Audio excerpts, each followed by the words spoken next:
هذه نصيحة أنصح بها نفسي والإخوة وأنصحكم بها.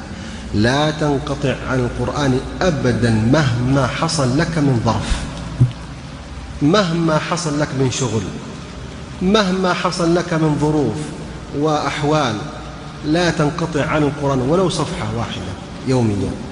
إذا كنت وصلت عندك الظروف والمشاغل إلى أنك لا تستطيع أن تقرأ مطلقا، أقول اكتفي بصفحة واحدة، لكن لا يجوز أبدا أن تنقطع عن القرآن. يا أخوان، القرآن هو مصدر السعادة والراحة والهناء والنور والخير والروح واليقين وكل أنواع السعادة. كيف تنقطع عن هذا المصدر؟ كيف تنقطع عن هذا المصدر؟ كيف تنشغل عنه؟ فلا تنقطع عن القرآن. نصيحة يا الإخوة أنصحكم بها، اجعل لنفسك كل يوم وردا معينا تقرأه مهما حصل لك من ظروف، وسوف تجد والله الذي لا إله غيره من فتح الله عليك وتيسيره عليك وبركته عليك وخيره ونوره وروحه وفلاحه شيء لا يوصف ولا يخطر لك على بال.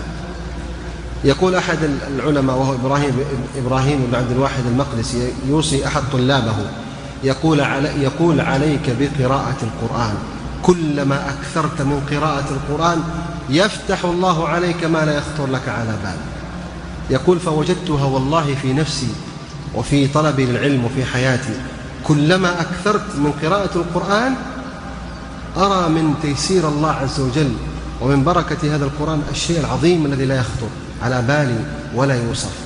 فنصيحتي يا الإخوة لجميع الإخوة، لا تنقطع عن القرآن مهما حصل لك من ظروف، بل والله لن يعينك على ظروفك وأحوالك وأمراضك ومشاكلك إلا القرآن.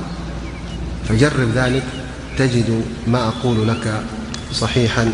وأسأل الله سبحانه وتعالى أن يجعلنا من أهل القرآن الذين هم أهله وخاصته، والذين تكفل الله عز وجل لهم في الحياة الدنيا ألا يضلوا ولا يشقوا، وفي الآخرة تكفل لهم بالسعادة الأبدية وبالنعيم المقيم، إنه على كل شيء قدير.